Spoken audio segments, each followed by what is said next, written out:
All right, Joshua, let's get into some headlines here. There's a lot of things we got to get through because there's been some talk about real estate all over the news. We're going to talk about Joe Biden, his remarks on real estate when he was addressing some crowd in Nevada. I don't know if that was a pep rally or whatever that was. Let's start off with Joe Biden's speech. It works. What we've been doing works to increase housing supply and keep costs down in the future. First, for homeowners, if inflation keeps coming down, and it's predicted to do that, mortgage rates are going to come down as well. But I'm not going to wait. I'm not going to wait. I want to provide an annual tax credit that will give Americans $400 a month for the next 2 years as mortgage rates come down to put toward their mortgage when they buy their first home or trade up for a little more space if they come from a middle-class background. What do you say, $400? He's $400. For what? Help with rent?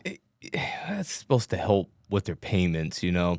Is that a one-time fee? Well, you know, so they did something like this post the last housing market collapse. They gave buyers like a $7,000 credit that they can use for their taxes. And, you know, back then they really needed to spur housing. I'm not sure, though, this is the right tool to use at this point in time. We don't have a situation where buyers aren't buying. We have a situation where we have more buyers than we have houses.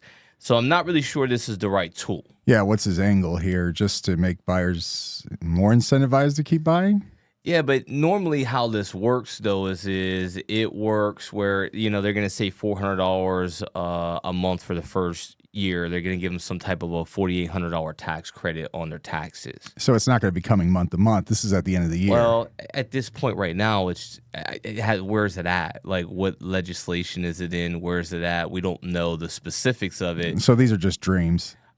We don't know. I mean, it could be something that's in the works. We just have to wait and see what the actual legislation says and how it all breaks it down. But I don't think you're going to get $400 a month stimulus checks coming to your mailbox every month if you buy a house. Yeah, I don't think so either. But I wanted to put that in a little bit of context in case everybody wants to celebrate with that $400. Because I don't even know what that means. Is it a one-time payment or a monthly payment, tax credit?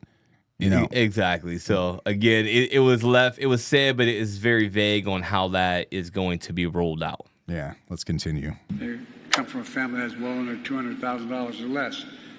Oh, it's for people under 200 grand or less. Refinance your home by eliminating title insurance fees on federally funded backed mortgages.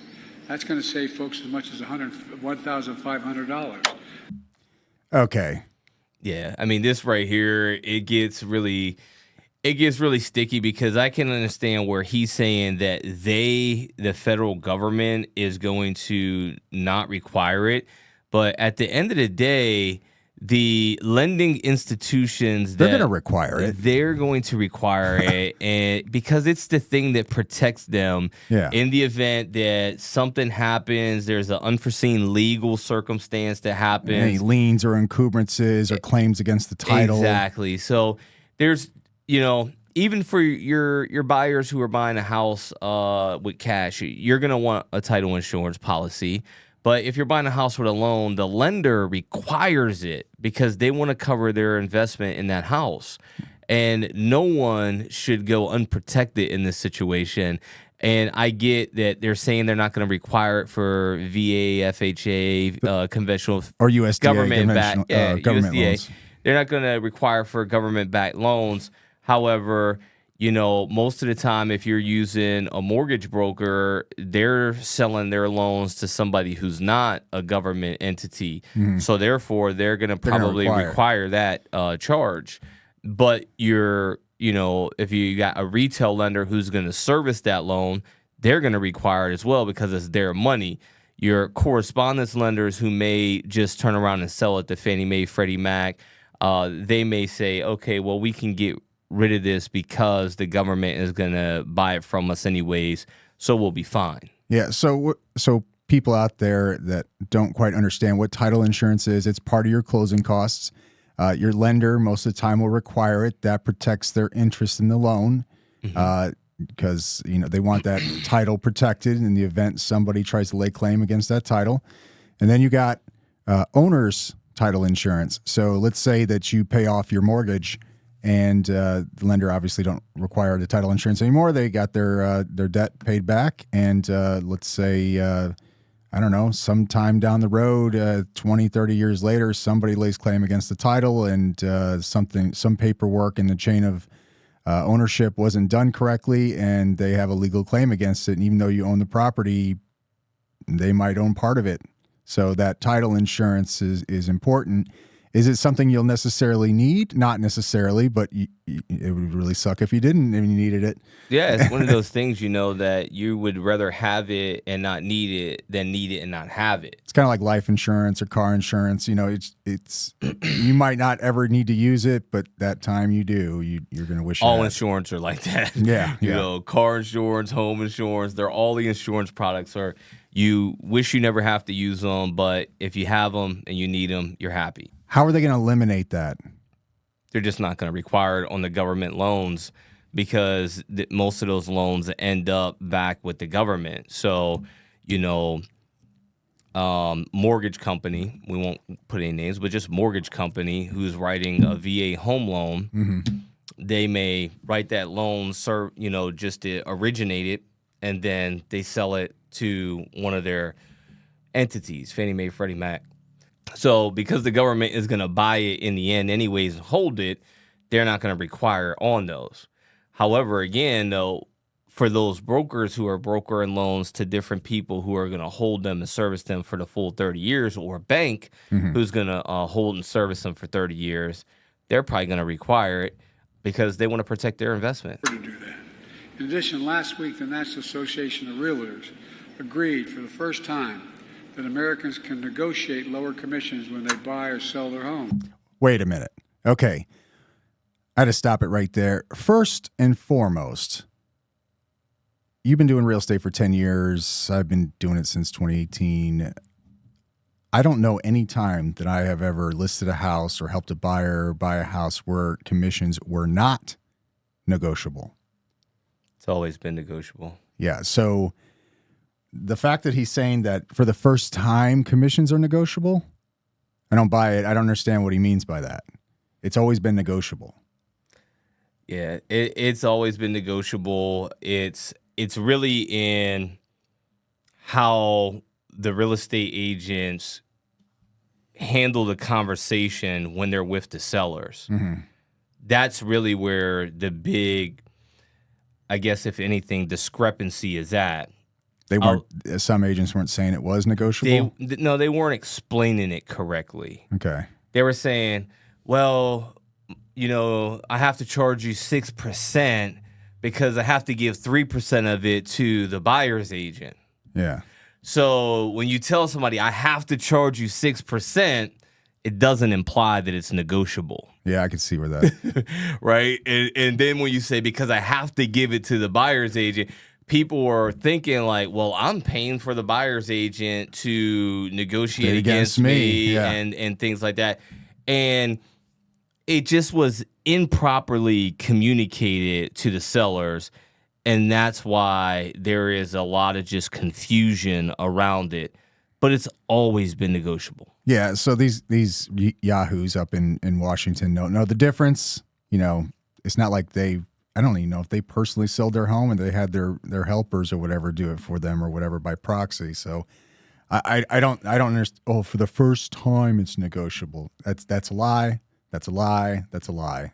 It's always been negotiable. Whoever's saying that it's not don't know what they're talking about. So let's continue. Clap, ha, ha, ha. On a typical home purchase, that alone could save folks an average of $10,000 on the sale or purchase. I'm calling on realtors to follow through on lowering their commissions to protect home buyers. Okay, lowering the commissions, how is that protecting home buyers? It's not. Because now that we got we're gonna stick it to the home buyers to make them pay agent commissions. Has that made it easier or harder for them to afford a home? I don't think it matters because sellers are still going to keep their price where their price is. Yeah. So there's this, maybe they're thinking that, if we don't have to charge this person, if the sale of the home doesn't cost as much, maybe the seller will reduce it by like 10 grand exactly. or something. No, that's not going to happen. That's not how sellers think. Like if you tell them your house is $500,000 and that's what I can get you for it is $500,000. Doesn't matter what the amount of commission is. Once they hear $500,000, they're locked on $500,000. Yeah. Okay. So they're not going to say, "Oh well, okay, well we negotiate the commissions, and because we negotiated a lower commission, oh well, let's give the buyer a break on the price." Yeah, No, right. that's not I gonna can happen. imagine how this is going. Hey, Mr. Seller, so check it out. Now that the buyer is going to pay their own commission, I know that the comps say your house is worth $500,000, but since they're already paying their commission now, can we lower it to $490,000? Yeah. That's the reason why the whole lawsuit in and of itself is a joke, because it's not the commissions that are keeping housing inflated. It's not. No, it's the buyers that are keeping it inflated, and the amount of inventory. There it is. Those two things when right you got there. 5 buyers per one house, it depends on the need of that buyer. How much they really need that house. And if they need it, they'll open up their pocketbook to take it. Oh yeah. Those that have more leverage or more cash to do it, they're going to do it. Absolutely. Because I want that. That's mine. Exactly. I'll take that. Yeah, I mean, think about how many times have you been out with a client who's like, I don't want to go over $250,000. Yeah, right. You take them out, you show them what's $350,000 available. later. You show them what's available, $250. Well, maybe we can do $275. They go look at $275. That's not much better. Yeah, $300, and Yeah. then before you know it, it's up there. But Yeah. when they find the one they want, they're ready to go all in. Yeah. And whatever that is to get that house, that's what they're going to do. It depends on the need of the client. Do they have to buy it, or do they want to buy it? Yes. So it just depends. And those that need it are gonna make sure they get it. They want to get their kids in a specific school zone. They're gonna want to be in a specific neighborhood. They're gonna want that house to have specific bells and whistles that one house may have and the other one don't. So if it's everything they want and it checks, and they've already been out competed on another listing, you better believe they're gonna open up their pocketbook to take it if they can. So, anyway, on we go. Folks, we're also working to end the legacy of discrimination on the basis of home valuations.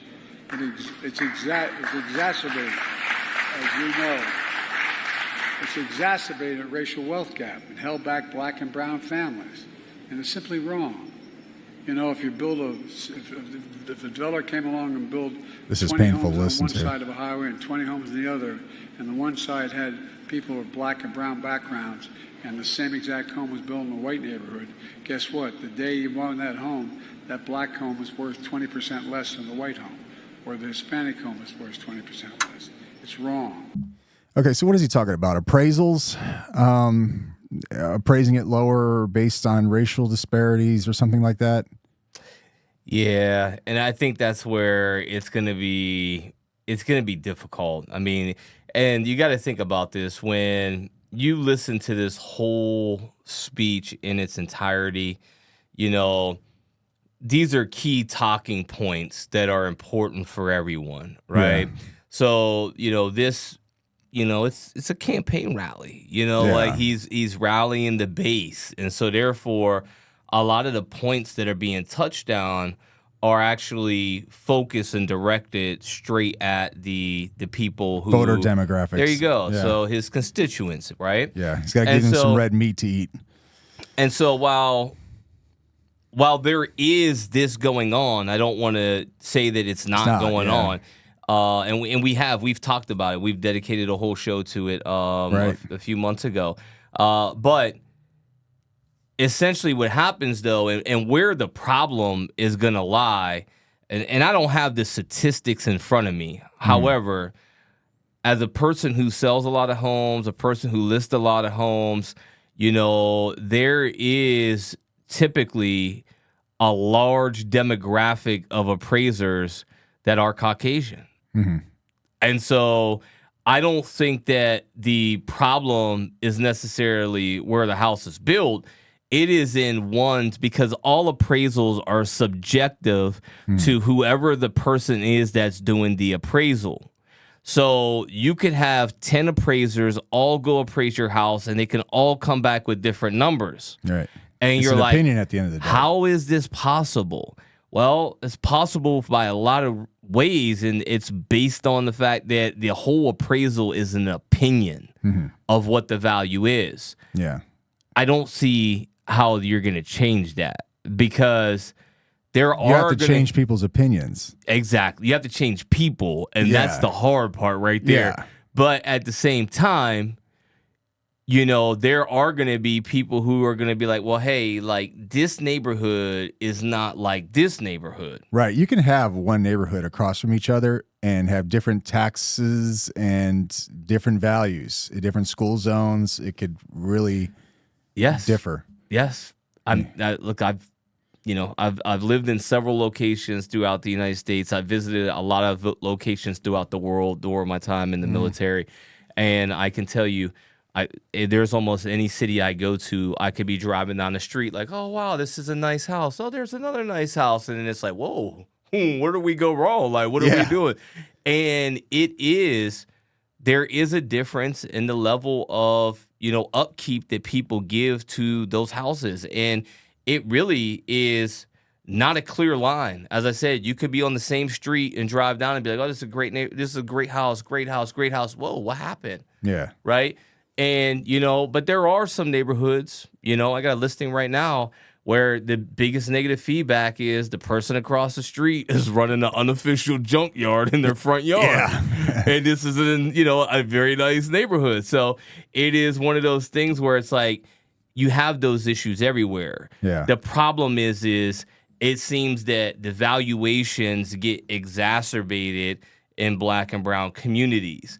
So when they say, hey, this neighborhood here is predominantly Black and brown, and we're trying to comp it against a neighborhood that's predominantly Caucasian, that's when sometimes the appraisers are going to say, no, it's not a comparison. This is a higher level. It has more prestige. They come up with their own reason, their own, I don't want to say prejudices, but the word fits here for why this neighborhood is better than this neighborhood. Right, wrong, and different. It happens, but I don't think that you can address this with policies because you're addressing people and the people who are making the decisions. Yeah, so what are they going to do? You, stop being racist. Well, look, don't discriminate. We did have, our loan officers on, and they told us about how they have, I think he pronounced it as HUMDA or HUMDA data, in which they have to report the demographics of it. And, I'm sure there's no appraiser out here who wants to hear what I'm about to say, but maybe there needs to be a tracking policy on that as well, on how they actually appraise the house in certain areas and kind of take within a mile or a 2 mile radius to see how other homes are being appraised in that as well. But now you're essentially having oversight. So you have to hire people who are appraising the appraisers. I mean, that's a good idea to have data collection like that. I don't know if appraisers have that or do that. I don't know, but we'll have to ask one. There's a lot. We could ask a couple, and we had someone on the show not too long ago. But there's a lot of data that is collected, and just because I've done BPOs and that, I know that, on the forms, you have to put down if it's a declining neighborhood. So, it all depends on how the appraiser who's doing the appraisal. As I understand it, and somebody correct me if I'm wrong, there is actually a plan, for a certain city. There's the building phase, and then it plateaus, and it goes through a period of decline, then redevelopment. Have you heard of that? Yeah. Yep. So, I mean, we also there's a lot to this. You got to compare apples to apples. Same year the house is built. Is it relatively the same location? Is it in the same city? Is it? I don't know. And then I don't know. Yeah, I don't see how that's going to take care of with just a little bit of policy. No policy is going to take care of this. Yeah. Unless the policy that would have to be in place, and again, no one's going to want to hear this, is if there isn't data collection already that monitors the appraisers, that's the only way that you can correct this. I mean, truth is always in the data. Yeah. And so, but if this already exists, if somewhere there's some data cruncher who's crunching and saying, hey, this appraiser typically is lower than other appraisers that appraise these houses in this neighborhood, then that's one way of finding out, right? Yeah. But if that's already in place, then there's no policy that's going to fix it. Anyway. You got to get more diverse in the people who are doing the appraisals. There you go. All right, let's continue. Second, my plan goes to work so we can bring the rents down. My administration is cracking down on big corporations who break antitrust laws by price fixing to keep the rents up. That's how they work it out. Landlords should be competing to give folks the best deal, not conspiring to charge them more. I don't agree with that. If we're talking like a big, apartment building or something, likely it's owned by an LLC or S Corp or something like that. It's some sort of business entity. And it depends. So what if they remodeled their units and they ask for more rent because they refurbished them? Or what if in that specific area rents are going up and people are willing to pay more in rent to live in that, apartment or something like that? That's based on the demand of the market, isn't it not? 100%. And the whole philosophy and what's being said here is it's correct, but only in the right market. So if you have 100 renters and they all are starving to get the next renter in, well, yeah, they're going to give the best rate. Yeah, they're going to lower it. But the problem is there's not enough housing. Yeah. So until you address the housing problem that you and I have been speaking about for many months now, you can't expect the investors who own the properties to lower rents just inadvertently, just out of the kindness of their heart, the goodness of their heart. They're just going to lower rents when they don't have to, because there's a housing shortage that's been created in this country that has been going on. We didn't just get this way. Yeah. We didn't just end up with a 7 million home shortage. Yeah. We didn't just end it. It just didn't happen. Right. This has been neglect in policy for many years to get to a 7.2 million home shortage in the United States. A lot of red tape, a lot of regulation, a lot of waiting to get things approved. And, not only that, it's the economic factors such as the cost of materials and inflation and all this other stuff. So these landlords, businesses, yes, they're going to get cash flow to make a profit, but they also have expenses. And just because that building that has all these units in it doesn't mean it's owned cash outright either. It could be leveraged. They could have a mortgage they have to pay on that. And they're paying even higher interest rates than regular residential mortgages are. I mean, just something to keep in mind. So I don't know how he's going to do that. How is he going to lower rent? Unless he subsidizes it. Yeah, I mean, you got to look at the other side of it, though, right? So if you're going to limit and cap rent, then you're essentially going to take this investment opportunity away from those who are already putting their investment, their money into it. So if you're discouraging the investment into rentals, then you're going to exacerbate the housing problem in this country. Yeah. Because less people will see it beneficial to rent homes. And while they may sell some of those houses and it may create some short inventory over what the price of interest rates are right now and the cost of housing period is right now, those houses will end up being sold, and they'll be sold into demographics that would not be renting, right? So you're essentially going to cause a bigger gap for those who need rental units, those who, for one reason or another, can't get qualified for a home loan. Maybe they don't have the financial, or they don't have the credit worthiness needed in order to buy. You're going to create a bigger problem for them. One, Two, the people who are left and who stay in the fight and stay in there renting, well, now you just created a smaller pool of houses that are available for renters. So now those investors can really charge. So I think the policy that they're referring to is one that puts a cap on rent after the third year. Yeah, I heard of that, but all a landlord has to do is say, I'm not going to renew your lease by the third year. Yeah, they just start a new lease every year. Yeah. Or they start a new lease every third year. Yeah. But by the time that 3-year cycle have to move comes to a different around, apartment or something. Yeah, by the time that 3-year cycle comes around, the value of that rental has now shot up even more because the pool of rental homes available is less. Yeah, so we need to get rid of that tenant and get somebody in there who's willing to pay that rate. So this is not necessarily the best course of action going forward because it discourages investors from buying homes that could be used as rentals. Yeah. And a lot of times, let's be honest, the houses that investors are buying to use as rentals, in most cases, not in all cases, because there are some big conglomerate corporations that are buying up houses in middle-class neighborhoods that is just, it's an alarming rate at which they're buying them. But those that are in that affordable rental range, those are houses that typically need some type of investment up front to get them to being in a livable condition. Yeah. Anyway, he can't do anything about that. Very little. Very little. Yeah. Let's continue. Yay.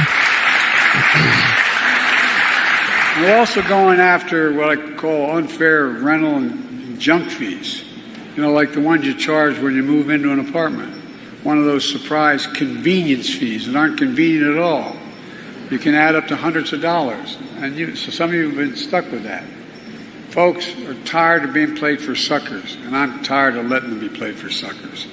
We're also expanding rental assistance to over 100,000 more low-income families since I took office, the biggest increase in 20 years. Okay. So convenience fees, admin fees, junk fees that he's talking about there, there's usually a reason why those fees are. I mean, when you go to a car and you buy a car, they'll may charge you like a transportation fee or something like that, some other admin fee or whatever. And the reason why they charge those fees is because it's a cost to the landlord of some sort. So he's going to have to pay for somebody to process this paperwork or these filings or whatever it is that they have to do. A lot of times it's not the landlord himself or herself. It's going to be some staff member that they have that does all these, takes the intake forms and stuff. Their salaries have to get paid. Mm-hmm. So a lot of times what they'll do is they'll charge a fee to try to offset some of their costs. Yeah, and if you reduce the fee, then you just increase the rent. Yeah, well, if you reduce the fee, then you could be eliminating a job. Yeah. And then you have to think to yourself, what's more important here? Yeah. So.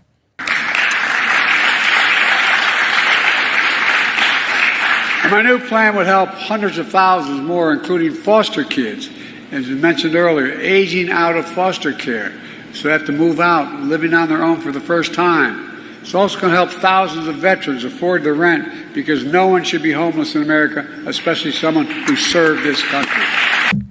As a veteran of 20 years in the United States Navy, now retired, you being as well a veteran of 20 years, now they're worried about veteran homeless vets. I mean, they've been talking about this stuff for years and nothing has happened. Matter of fact, that $150 billion they sent to Ukraine could have solved the veterans' homeless crisis by 50 times? Close to it. So they have no problem amping up the money for some war in Ukraine that's going to get lost. But for some reason, vets, yeah, I don't see anything happen for the vets. I think they're just going to be pushed to the side like normal. I think he's just trying to say words to get applause. I don't know. It's a campaign rally. Yeah.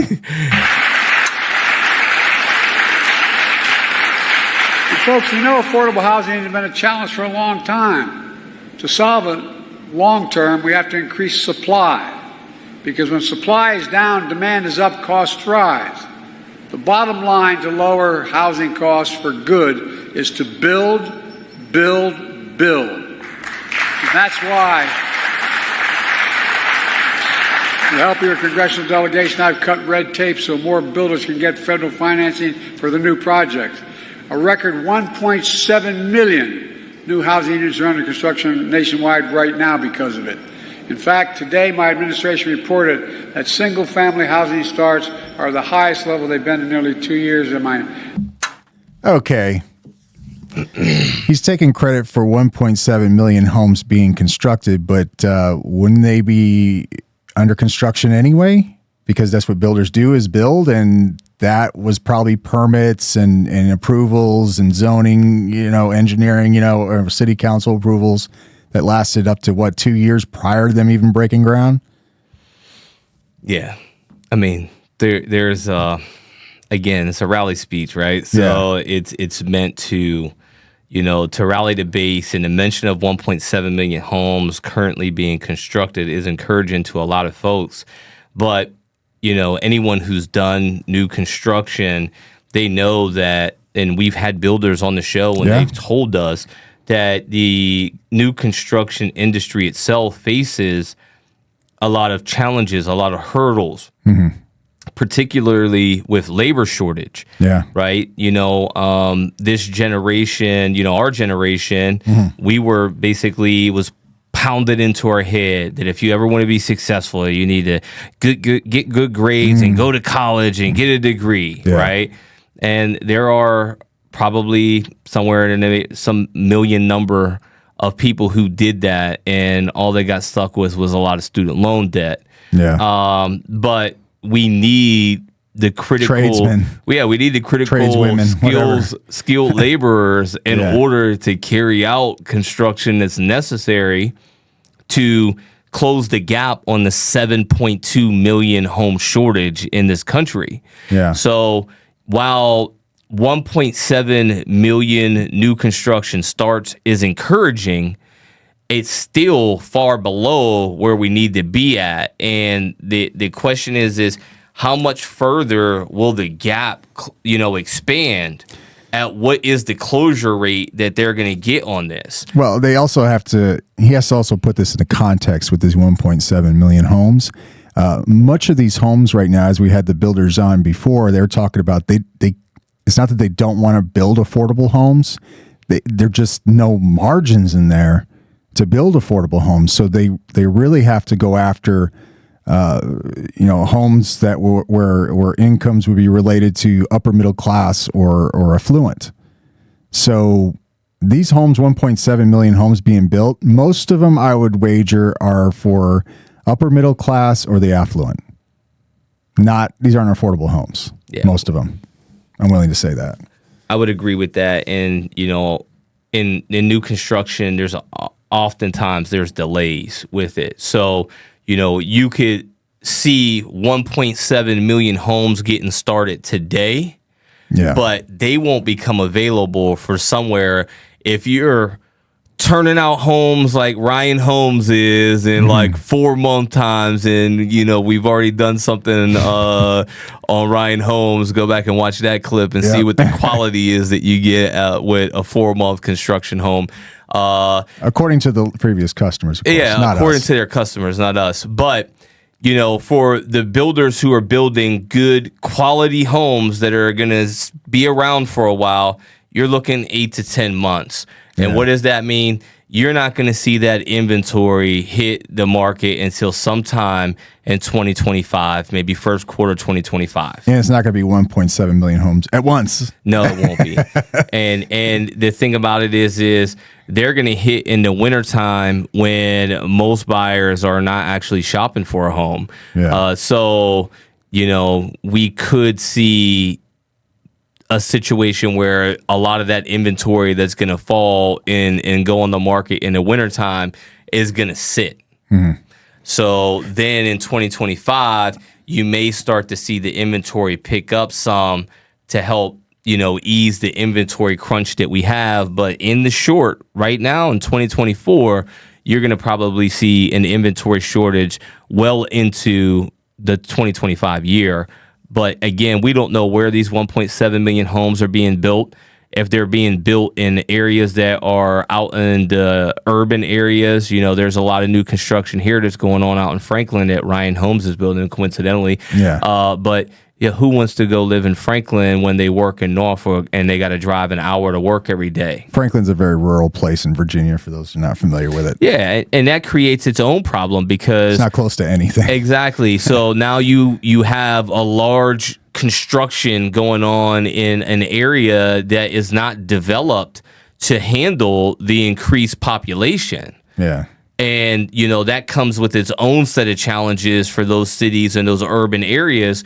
Hospital times are going to go up as far as if you're sick and you need to see your doctor, you need to go to an ER. Traffic patterns, roads. All that. So you're going to start to see even bigger problems, which again will, force whoever is in office in 2025 to start pumping more money into the infrastructure and developing the urban areas. But those people who actually enjoy a more country setting, you may find that your country setting is about to get disturbed. Yeah, for real. New plan would create 2 million affordable homes, including tens of thousands right here in Nevada. And we're doing this through what they call the neighborhood home tax credit to build or renovate affordable housing. And we do it by expanding the bipartisan low income. It's called the low income. Sorry with all these titles, but that's what these bills are. The low income housing tax credit to build affordable rental units, which is supported by lenders, builders, families, and housing advocates alike. Look, my plan will also establish an innovative program to help communities build and renovate housing or convert housing from empty office spaces into housing. Empty hotels into housing. Did you make sense of any of that? Yeah, I did. Okay. I actually deep dived into this, right? Okay. So what he's referring to here is the Neighborhood Homes Investment Act of 2024. Okay. Was a bipartisan bill that was passed. However, their goal is to get 500,000 homes rehabbed, Okay. right? So this is kind of how the plan works. And I'll tell you up front, it's not going to work. Okay. So they're offering a tax credit.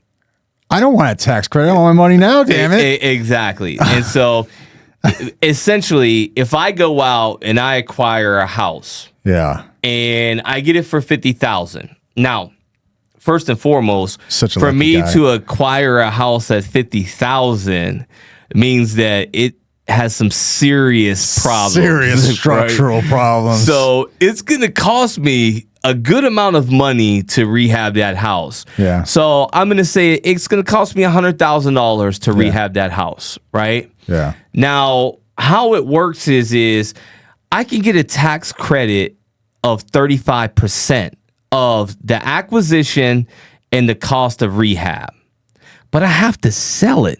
Yeah. In order to get it. Whatever price I get it at, right? Yeah. So I have to sell it at $150,000. So I bought it for $50,000, rehabbed it at $100,000, and now this really nice house that I just rehabbed and put $100,000 of money into this house, I have to sell it for $150,000 in order to get a 35% tax credit. But you wouldn't make any money if you did a 50 and a 100. Right? I get a tax credit. That's what I get. So you got to keep the house price low? Is that? Yeah, you get 35% tax credit Screw of what that. you sell it for. Screw that. Right? So the sales price, right? So that math's not going to work because here's the reason why. That same $150,000, the acquisition, the rehabbing of the house itself, I will probably end up taking that house with elevated home prices right now. I could probably sell that for $300,000 to $350,000.